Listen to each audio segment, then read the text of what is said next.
When I started here again in 2001, DaleWeaver, who was our founder, and he was the chairman of the board at the time. And so he would stop in to visit me on a regular basis. And I was sifting through documents and papers and all sorts of things that I would ask him about. And so I always had a stack of stuff to talk through. And one day he came in and sat down, and I said, Dale, I found this piece of paper that has the vision statement for Garden Spot Village.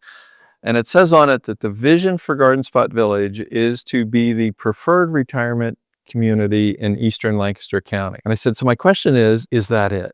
Is that truly the vision? Because if it is, you killed it. We're the only retirement community in Eastern Lancaster County. I think we got it. So Dale, he was just a very thoughtful, very reflective individual. And he sat there for a minute and he looked up in the corner of the room and he thought, and he said, Steve, he said, you're right.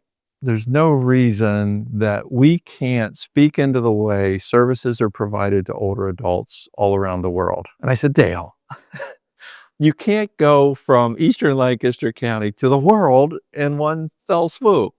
He said, no, he said, I think with the way things are coming together and the team that's coming together and the things that are happening here, we don't have to be the only voice. He says, but there's no reason that we shouldn't be at the table as people were talking about how do we serve older adults around the world. That was in 2001. It was quite a number of years after that Dale had passed away, and I was asked to speak at his funeral. And I shared that story at his funeral and said, from the time Dale recalibrated the mission and vision until now, we've had people from Canada and Mexico and Argentina and Great Britain.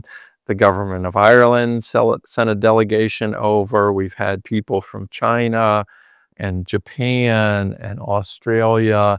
People from all around the world have traveled to New Holland to learn about what's happening at Garden Spot Village.